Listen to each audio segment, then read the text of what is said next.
Shalom. Hari ini kita bersyukur minggu pertama di bulan yang kedua. Ya, satu anugerah Tuhan, 1 bulan kita sudah lalui. Kita bersyukur Tuhan beserta kita. Tuhan mau melihara hidup kita. Tuhan mau memberi yang terbaik bagi kita. Nah, bagaimana sikap hidup kita menjalani ya hari-hari yang Tuhan berikan ya, dan yang akan kita lanjutkan hari demi hari. Ada 2 gambaran dalam perjalanan hidup umat manusia. Ya, secara khusus menantikan kedatangan Kristus kedua kali. Bagaimana kita menggunakan kehidupan ini? Tema kita hari ini berbicara tentang bodoh dan bijak. Ya, bodoh dan bijak. Di dalam Matius pasal yang ke-25, ini kelanjutan renungan firman Tuhan minggu lalu, bahwa tanda-tanda telah Tuhan berikan kepada kita. Tanda-tanda itu bisa kita lihat. Nah, bagaimana ketika kita sudah melihat tanda-tanda itu? Adakah kita semakin bijaksana atau ya semakin ya menjalani hidup dengan cara kita sendiri? Saudara yang terkasih dalam Tuhan, Matius pasal 25 ayat 2, ayat 1 dan 2 kita mau baca bersama-sama. Mari kita buka Alkitab kita.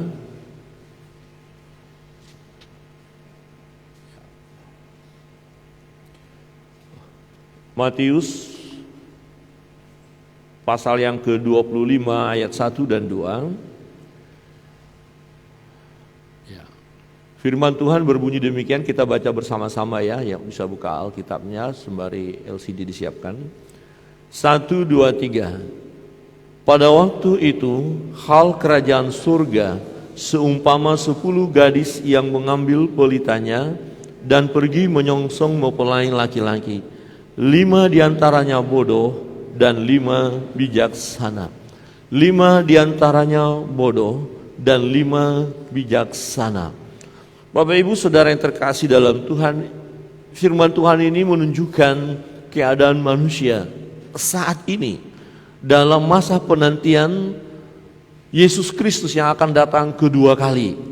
Ya, sebelumnya kita melihat ada tanda-tanda dan tanda-tanda itu sudah nyata, sudah kelihatan.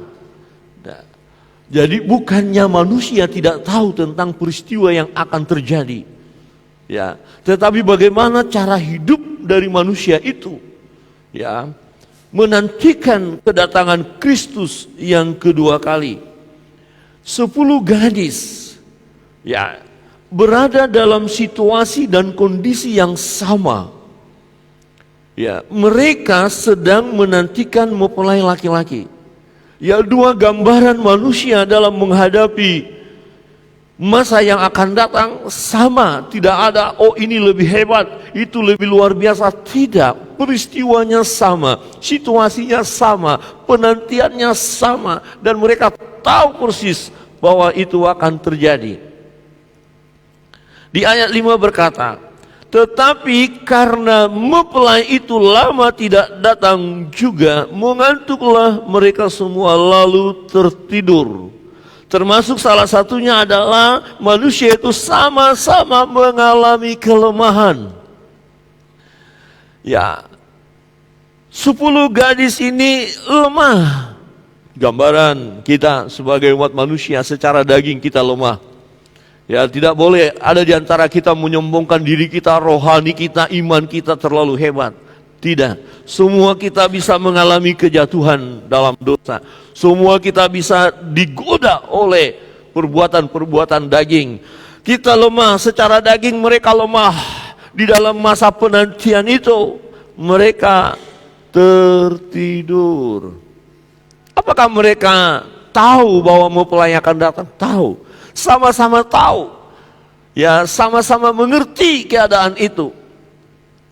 Ya, tahu. Apakah mereka menunggu? Iya, menunggu. Ya, kalau kita mau melihat kenyataan sekarang, apapun agama, kepercayaan manusia saat ini, mereka tahu akan ada kiamat. Mereka tahu akan ada zaman akhir ini. Mereka tahu akan ada penghakiman. Mereka tahu semuanya akan berakhir. Ya, ada surga, ada neraka. Mereka tahu itu. Tetapi bagaimana menjalani kehidupan? Apakah orang-orang Kristen menjadi orang yang hebat luar biasa sehingga selalu hidupnya benar? Tidak. Ya, sama-sama mengalami kelemahan. Tertidur menunjukkan lemahnya daging.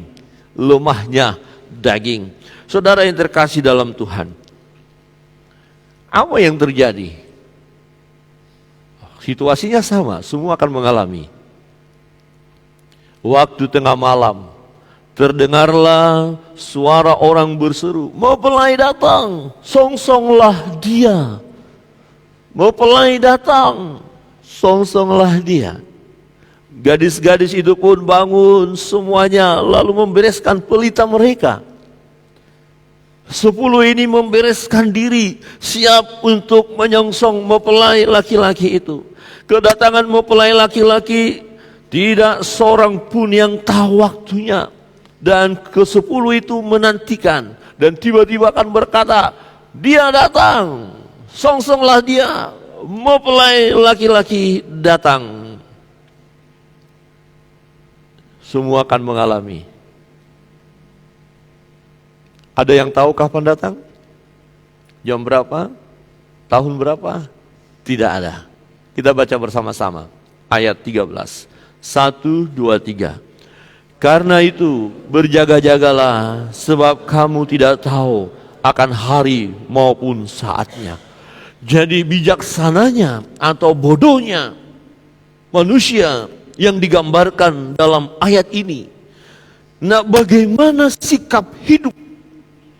Ya, menjalani hidup selama masa penantian. Ini akan membedakan. Betul, sama-sama menantikan. Kalau boleh dikatakan ada iman untuk percaya atau mengakui kedatangan Tuhan yang kedua kali. Semua tahu akan datang Dia. Tetapi adakah yang berjaga-jaga? Apa yang dipersiapkan ketika berjaga-jaga? Apa yang dilakukan waktu berjaga-jaga itu? Saudara yang terkasih dalam Tuhan, apa yang harus kita lakukan saat menunggu kedatangan Kristus kedua kali dalam konteks kita berjaga-jaga itu? Dalam konteks kita berjaga-jaga, ya, jangan bersantai-santai, namanya berjaga-jaga.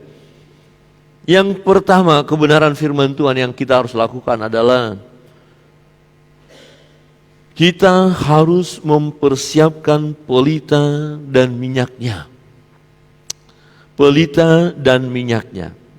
Perhatikan di ayat 3 dan 4. Kita baca bersama-sama. 1, 2, 3.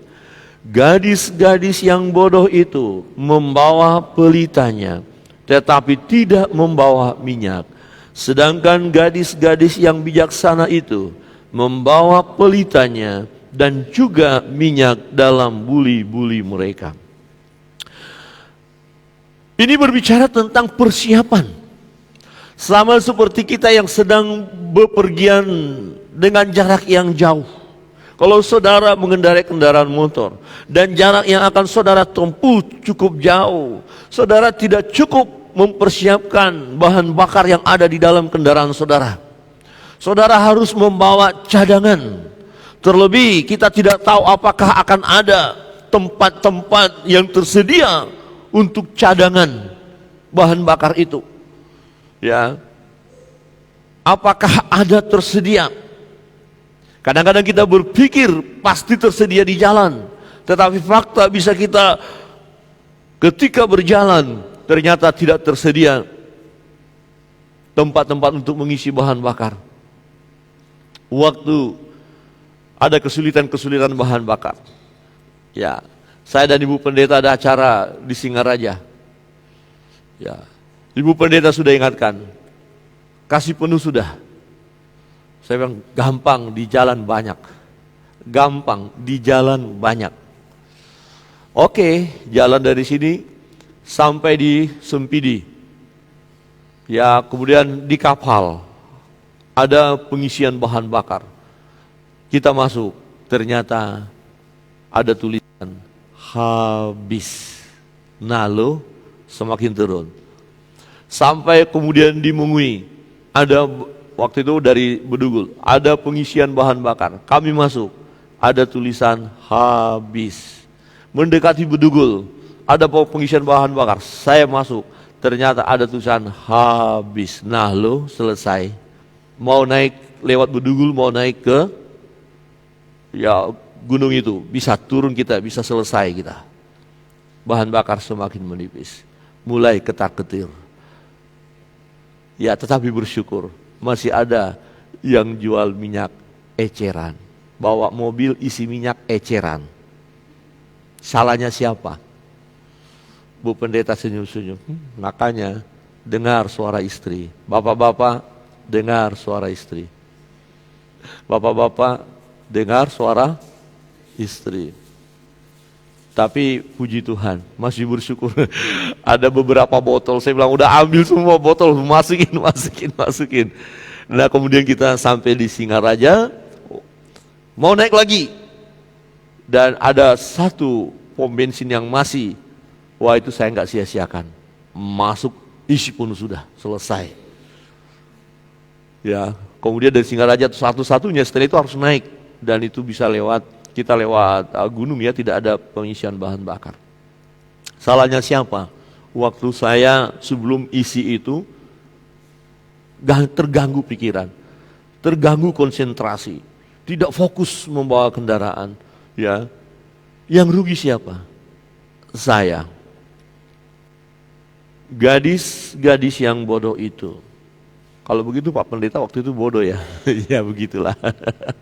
Saya BODOH waktu itu. Jangan bodoh, tapi BODO. Apakah Bapak Ibu pernah BODOH? Jangan bilang bodoh, nanti kita diadukan. Ya, coba lihat kiri kanan dan katakan BODOH. BODOH. Ya, stupid. BODOH, bodoh. Jangan bawa penerang, lampu, tapi enggak bawa persiapan. Ini berbicara penantian yang tak seorang pun tahu. Kadang-kadang kita bisa berpikir gampang, sebentar itu, gampang, segera kok, masih cukup kok. Ya, pelitanya kita sekarang bisa menyala. Tapi kalau saudara tidak persiapkan minyak, waktunya minyak itu habis, saudara tidak bisa isi lagi. Apa yang terjadi? Padam. Sedangkan gadis-gadis yang bijaksana itu membawa pelitanya dan juga minyak dalam buli-buli. Saudara yang terkasih dalam Tuhan, minyak dalam buli-buli. Minyak dalam perumpamaan ini melambangkan iman yang sejati, kebenaran, dan kehadiran Roh Kudus yang terus-menerus. Itulah minyak. Jadi minyak ini melambangkan, berbicara bagaimana iman kita. Adakah sungguh-sungguh, adakah tetap kita beriman kepada Tuhan? Adakah kehidupan kita dalam kebenaran? Adakah Roh Kudus kita hadirkan terus dalam hidup kita? Adakah kita mau dikendalikan oleh Roh Kudus, dipimpin oleh Roh Kudus? Satu contoh orang yang dipimpin oleh Roh Kudus adalah ketika kita melakukan kesalahan dan kita disadarkan, diinsafkan oleh Roh Kudus. Kamu berbuat dosa, ini salah. Kemudian kita berkata, terima kasih Tuhan, ampuni saya, ini dosa saya. Tetapi orang-orang yang tidak memiliki minyak, ya, yang menganggap gampang saja dalam hidup ini, dia tidak akan mendengar suara Roh Kudus. Dia tidak akan memberi dirinya dipimpin oleh Roh Kudus. Dia akan berkata, enggak apa-apa, saya mau lakukan ini urusan saya. Peduli amat dengan orang lain, tidak mau tahu dengan nasihat yang lain. Nah, ini menganggap remeh dalam hidup ini. Minyak ini suatu lambang iman yang sejati, kebenaran, dan kehadiran Roh Kudus yang terus-menerus. Saudara, inilah waktunya bagi kita. Kita adalah digambarkan sebagai wanita-wanita atau perempuan-perempuan 5 orang yang bijaksana, yang mau menjaga hidup benar di hadapan Tuhan, yang mau mengutamakan Tuhan dalam segenap kehidupan kita, yang peka dengan suara Tuhan, suara Roh Kudus, peka dengan firman Allah, mau dipimpin hidup kita hari lepas hari. Itu terus menerus. Ada kalanya kita dalam perjalanan hidup ini, kita melakukan kesalahan, melakukan dosa. Tetapi Tuhan ingatkan, kita dengar firman Allah, kita dengar khotbah, kita dengar orang lain menasihati kita dengar pujian yang menyentuh kita. Bisa orang melalui pujian sadar, wah saya berdosa, pujian ini memberkati saya, dan saya mau hidup sesuai dengan firman Allah. Minyak dalam buli-buli dipersiapkan. Tetapi gadis-gadis yang bodoh, mereka tidak mempersiapkan diri. Mereka melakukan apa yang benar menurut mereka. Mereka tidak peduli tentang kebenaran. Walaupun di satu sisi mereka percaya ada Tuhan. Dan ada banyak orang-orang saat ini tahu ada Tuhan, tahu ada Allah, tetapi tidak memperlakukan Allah, tidak memperlakukan Tuhan sebagaimana seharusnya. Ya, kita memperlakukan Tuhan, bahwa Tuhan harus kita sembah, kita agungkan, kita muliakan, dan kita taat kepada firman-Nya. Ada banyak orang-orang saat ini, termasuk yang menyebut dirinya sebagai orang Kristen, tapi tidak taat kepada firman. Gadis yang bodoh. Oh, saya tahu, saya orang Kristen. Saya tahu ada Tuhan. Saya tahu Yesus akan datang kedua kali. Tapi menjalani hidup tidak dilakukan dengan cara yang benar. Saudara yang terkasih dalam Tuhan, ini mengingatkan kita. Kita tidak tahu kapan waktunya. Tetapi ketika kita membawa pelita, jangan lupa bawalah minyak. Karena kita tidak tahu kapan waktunya. Ya, persediaan minyak yang dalam buli-buli itu bisa habis, di dalam pelita itu bisa habis. Ketika dia habis, ambil buli-buli yang kita dan tuangkan kembali, maka apinya akan tetap menyala. Kadang-kadang kita mengikut Kristus ini sebagai orang Kristen bisa kayaknya mau mundur, mau jauh dari persekutuan. Tapi Tuhan ingatkan, jangan menjauhkan diri dari pertemuan-pertemuan ibadahmu. Ya, digambarkan seperti api, ya tungku, ada kayu bakar. Ketika dia bersama-sama, apinya luar biasa. Tapi kalau kita tarik satu, awalnya masih menyala, tapi kemudian redup dan mati, tinggal arang. Jangan kita jauh dari persekutuan kita. Jangan jauh dari Tuhan. Jangan meninggalkan ya kebiasaan-kebiasaan yang baik. Tetapi kita terus isi kehidupan ini dengan baik, dengan bijaksana. 5 gadis yang bijaksana membawa pelita dan juga buli-buli berisi minyak. Jadi ada cadangan, ada persiapan. Bagaimana persiapan kita? Sudahkah kita membawa buli-buli dan minyaknya? Pelita dan buli-buli yang ada minyaknya. Jangan hanya kita bilang saya sudah bawa pelita, saya ada di dalam terang. Tapi faktanya dalam perjalanan hidup kita ada ujian. Ya, ketika ada ujian, kita tidak kuat menghadapi ujian. Dan minggu lalu kita melihat ada orang-orang yang murtad karena tidak kuat menghadapi ujian. Itu sesungguhnya dia tidak memiliki iman yang mantap. Saudara yang terkasih dalam Tuhan. Yang kedua, dalam masa penantian kedatangan Kristus yang kedua kali. apa yang harus kita lakukan? Melalui perumpamaan 5 gadis bijaksana dan 5 gadis yang bodoh. Kita harus mempergunakan waktu yang ada dengan baik. Ya, waktu yang ada dengan baik. Dalam ibadah ucapan syukur kemarin, ya, kita merenungkan satu firman Tuhan di mana Tuhan memberikan napas hidup kepada kita. Kita bisa bergerak, kita bisa melakukan segala sesuatu, dan Tuhan izinkan itu supaya kita mendekatkan diri kepada Tuhan, supaya kita terus bersandar kepada Tuhan. Waktu yang masih ada, selagi kita hidup, selagi kita bernapas, selagi kita bergerak, dan itu dari Tuhan, supaya kita semakin melekatkan diri kita kepada Tuhan. Pergunakan waktu yang ada. Banyak orang yang tidak mempergunakan waktu yang ada dengan baik. Ada orang yang menyia-nyiakannya, yang tidak mengisi dengan cara yang benar. Ayat 8 dan 9 kita baca bersama-sama. 1, 2, 3. Gadis-gadis yang bodoh berkata kepada gadis-gadis yang bijaksana, berikanlah kami sedikit dari minyakmu itu, sebab pelita kami hampir padam. Tetapi jawab gadis-gadis yang bijaksana itu, tidak, nanti tidak cukup untuk kami dan untuk kamu. Lebih baik kamu pergi kepada penjual minyak dan beli di situ.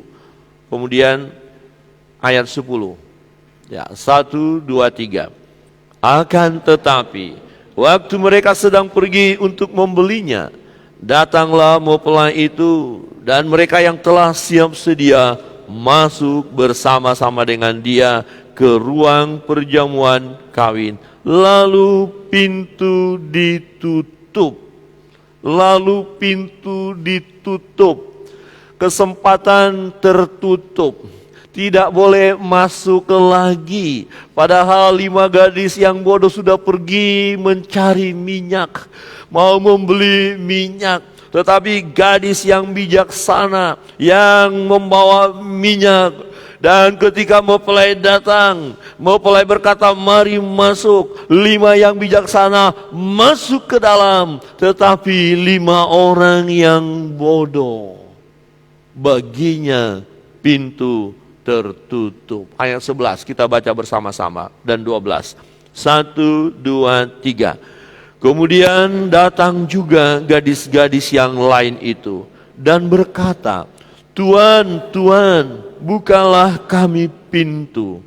Tetapi ia menjawab, aku berkata kepadamu, sesungguhnya aku tidak mengenal kamu. Tuan, Tuan. Bukankah ini identik dengan Matius pasal 7 yang berkata Tuhan, Tuhan. Dan tidak semua orang yang berseru Tuhan, Tuhan akan masuk. Mengapa? Hanya mereka selama ini berseru Tuhan, Tuhan, tapi perbuatan mereka jahat. Mereka tidak melakukan perintah Tuhan. Mereka tidak melakukan apa yang Tuhan kehendaki. Tuhan, Tuhan. Tapi Tuhan bilang, aku tidak kenal kamu. Kemudian datang gadis-gadis yang bodoh ini. Mereka sudah pergi mencari minyak. Mereka mungkin juga mendapatkannya. Ya, tetapi kesempatan sudah tidak ada. Ya, bisa kita berkata, saya masih punya waktu untuk melakukan hal yang baik. Saya masih punya waktu melakukan ini dan itu. Tetapi tiba-tiba waktu itu segera datang. Dan sia-sialah perbuatan dari gadis yang bodoh itu. Sia-sialah perbuatan kita, yang dimana detik-detik terakhir kita pikir kita sudah melakukan hal yang baik. Padahal pintu sudah tertutup. Tetapi gadis yang bijaksana, mereka masuk.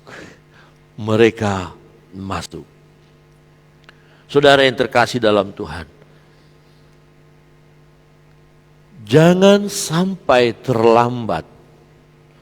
Ya, jangan sampai kita terlambat untuk melakukan apa yang baik, yang seharusnya kita lakukan selagi ada kesempatan. Ya, isi minyak dalam buli-buli. Kuatkan iman kita, mantapkan pendirian kita sebagai orang percaya. Lakukan apa yang Tuhan inginkan untuk kita lakukan. Kehendak Allah kita harus tahu. Perbuatan kita harus sesuai dengan kebenaran. Selagi ada kesempatan, mari tetap giat kita melayani. Mari kita rajin beribadah, setia membaca dan merenungkan firman Allah. Mari kita tingkatkan doa kita, pujian kita kepada Allah, dan kita menjaga hidup kudus di hadapannya. Kita lakukan semua. Ini waktunya untuk melakukan. Detik-detik terakhir mungkin kita berkata, kalau selama ini kita tidak lakukan, waspada. Jangan sampai kita pikir nanti gampang detik-detik terakhir, saya baru berseru di dalam nama Yesus. Tidak selalu ada kesempatan. Pintu tertutup bagi 5 gadis yang bodoh. Oh, mereka lakukan sesuatu? Ya. Mereka pergi mencari minyak itu? Ya. Tapi waktu sudah tidak ada. Kesempatan sudah tidak ada. Pintu sudah ditutup. Teriakan mereka tidak ada gunanya lagi. Kalau pintu itu sudah tertutup, mau teriak setengah mati pun tidak ada gunanya. Karena mereka selama ini tidak mempersiapkan diri mereka. Itu sebenarnya yang terjadi. Ya, jangan sampai kita berpikir nanti kita akan bisa masuk sementara hari-hari yang ada ini, yang semestinya bisa kita gunakan, kita isi dengan yang baik, tapi kita tidak lakukan. Kita tidak tahu kapan waktunya. Bahkan kita tidak tahu kapan waktu bagi kita, ya, untuk menikmati atau untuk melakukan apa yang seharusnya kita lakukan. Kesempatan yang Allah beri kita tidak tahu. Tetapi kita mau meneladani gadis yang bijaksana, membawa pelita dan juga persiapan minyak dalam buli-buli. Ini waktunya kita membenahi diri kita. Ini waktunya kita memberi diri kita untuk dibentuk oleh Allah. Ini waktunya bagi kita untuk menyenangkan hati Tuhan. Ini waktunya bagi kita untuk mengalami pembaharuan dari hari ke hari. Firman Tuhan katakan bahwa daging ini, tubuh ini, manusia lahiriah kita semakin lemah dari hari ke hari. Tetapi manusia batinia kita dibaharui dari hari ke hari. Ini yang terutama juga dalam hidup ini. Jangan kita hanya fokus tentang kedagingan kita, fokus tentang manusia jasmania kita, fokus dengan hal-hal dunia. Kebutuhan-kebutuhan kita secara jasmani, ya, perlu kita pikirkan. Bukankah Tuhan pernah berkata manusia tidak dapat hidup dari roti saja, tetapi juga manusia itu hidup dari firman Allah. Maka kita perlu terus mengisi hidup kita. Persediaan kita harus ada. Waktu yang ada, mari kita pergunakan sebaik mungkin. Saudara, keadaan dunia menunjukkan ini yang terjadi. Semua kita akan diarahkan oleh dunia ini untuk asik dengan dunia. Tidak asik dengan Tuhan, tidak asik dengan ibadah, tidak asik dengan pelayanan. Dunia menarik kita. Udah, waktumu gunakan aja cara dunia. Udah, tidak usah peduli dengan hal-hal yang lain. Secara dunia, nikmati saja hal kedagingan ini. Tetapi kita sebagai anak Tuhan, ya, tidak mau tergoda dengan dunia itu. Kita memang ada di dalam dunia ini. Kebutuhan-kebutuhan dunia masih harus kita butuhkan. Tetapi hidup ini kita tahu, kita isi apa yang Tuhan kehendaki. Kita harus lakukan. Amin. Pergunakan waktu dengan baik. Coba lihat kiri kanan dan katakan, pergunakan waktu dengan baik. Ini kesempatan. Dan tidak selalu ada kesempatan. Benar saudara, tidak selalu ada kesempatan. Ya, bersyukur perjalanan kami, saya dan Ibu Pendeta, waktu acara itu bersyukur masih ada minyak ketengan, minyak di botol-botol itu. Masih ada yang jual. Bawa mobil, isi bensinnya di eceran. Itu kesalahan saya, tapi puji Tuhan masih ada. Kalau tidak ada kesempatan itu, kebayang enggak saya di kemudi istri atau Ibu Pendeta dorong, Orang bilang sungguh terlalu. Masa disuruh dorong? Kalau naik sepeda oke lah, wajar. Masih lebih banyak ya kita lihat sepeda, apalagi tidak ada itu petunjuk. Ya, kita pernah mengalami habis, aduh digoyang-goyang habis, kemudian kita dorong. Tapi mobil saudara dorong, saudara bisa selesai kita. Ya, tapi bersyukur ada kesempatan, tetapi tidak selalu ada kesempatan. 3. Kebenaran yang ketiga, ini penting. Kita harus mempertahankan apa yang ada pada kita. Pertahankan apa yang ada kita. Sebagai anak-anak Tuhan, pertahankan apa yang sudah saudara miliki, saudara yakini, jangan goncang. Ya.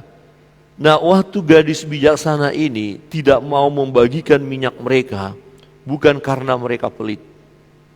Wah, pelit banget ya. Kenapa sih 5 gadis yang bodoh itu gak dikasih, kenapa malah disuruh pergi beli? Hati-hati, bukan 5 yang bijaksana ini pelit, tidak peduli dengan yang lain, bukan. Tapi ini waktu yang harus mereka pertahankan untuk apa yang mereka miliki supaya mereka bisa masuk. Ya, kalau dibagikan kemungkinan besar bahwa dua-duanya yang bodoh dan yang bijaksana tidak akan masuk. Ini keputusan yang bagus. Jadi saudara mempertahankan apa yang saudara miliki, itu bagus. Dengan satu keyakinan akan masuk di garis akhir, itu bagus. Bukan kita nggak peduli dengan yang lain. Yang lain sudah tahu, tetapi kenapa tidak mengisi waktu dengan baik? Kenapa tidak mempersiapkan diri? Jadi persiapan kita yang begitu matang, pertahankan untuk sampai masuk ya bersama dengan mempelai itu. Di ayat 9 dan 10 tadi kita udah baca. Tetapi jawab gadis-gadis yang bijaksana itu, tidak. Nanti tidak cukup untuk kami dan untuk kamu. Ya, lebih baik kamu pergi kepada penjual minyak dan beli di situ. Pertahankan. Sekali lagi, ayat ini tidak berbicara, oh gadis bijaksana pelit banget. Tidak. Mereka tahu waktunya, mereka tahu apa yang mereka miliki, mereka tahu harus pertahankan itu untuk kemudian masuk nanti ya ke tempat yang sudah disediakan itu sebelum pintu tertutup. Ya, minyak itu mereka butuhkan, belum waktunya untuk dibagi dan tidak waktunya lagi untuk dibagi, itu harus dipertahankan.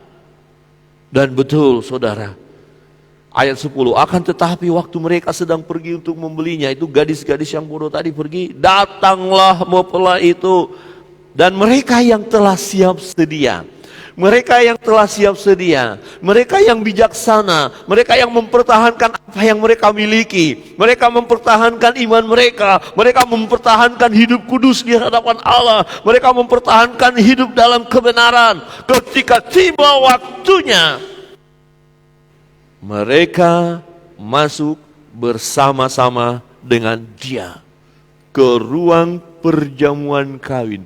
Lalu pintu ditutup. Tidak ada masalah ditutup pintu. Sudah masuk. Yang masalah yang belum masuk. Pastikan waktu pintu ditutup, karena kita mempertahankan iman kita, hidup dalam kebenaran, kita buktikan dalam hidup ini kita sebagai orang yang percaya, orang beriman, maka ketika pintu ditutup, kita sudah ada di dalam. Amin. Amin. Coba lihat kiri kanan dan katakan, pintu ditutup, kau sudah di dalam. Wah, masuk, geluduk, enggak apa-apa, haleluya. Enggak perlu teriak-teriak lagi, Tuhan, Tuhan, enggak perlu. Di depan sudah ada hidangan. Bukankah Tuhan berkata, mari masuklah hambaku yang setia, sabaslah.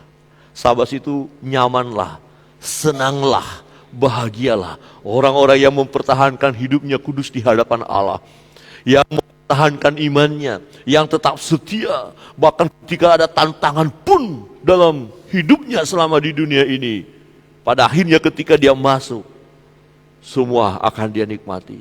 Rasul Paulus pernah berkata, penderitaan yang kualami saat ini tidak ada apa-apanya dibandingkan dengan kemuliaan yang akan datang. Padahal penderitanya luar biasa, dilempari dengan batu, ya, dirajam, pernah hampir mati, dipenjarakan, dibelenggu, dahsyat. Dia menderita oleh karena nama Yesus, tapi dia bilang penderitaan saat ini tidak ada apa-apanya dibandingkan dengan kemuliaan yang akan datang. Segala sesuatu yang kita lakukan saat ini di dalam Tuhan, kita isi dengan hal yang baik. Kita pertahankan apa yang baik, apa yang benar. Sekalipun dalam mempertahankan iman kita, ada harga yang harus kita bayar, ada penderitaan. Tetapi setelah itu, sebelum pintu tertutup, kita sudah masuk dan kemudian pintu ditutup. Saudara yang terkasih dalam Tuhan, ini perjalanan hidup kita masa kini. Lihat masa kekekalan, masa yang akan datang. Kita akan masuk ke sana karena kita memiliki iman. Saudara yang terkasih dalam Tuhan, apa yang harus kita lakukan? Menantikan kedatangan Kristus sebagai wujud kita berjaga-jaga. Kita tidak tahu kapan waktunya. Yang pertama, mari kita harus mempersiapkan pelita dan minyaknya. Pelita dan minyaknya. Hidup kita yang beriman, hidup yang benar, dipimpin oleh Roh Kudus. Kita memberi diri kita terus untuk dibentuk oleh Allah. Manusia batinia kita dibaharui dari hari ke hari. Dan yang kedua, kita harus mempergunakan waktu yang ada dengan baik. Jangan tunda-tunda untuk bertobat. Jangan tunda-tunda. Lakukan kebenaran. Kita buat sesuatu yang bisa kita lakukan. Melayani. Ya, layani sesama kita. Layani Tuhan. Layani ya apa yang bisa kita lakukan. Baik di gereja, di luar gereja. Kita menjadi pelayan-pelayan Tuhan yang handal. Dan kita harus pertahankan apa yang ada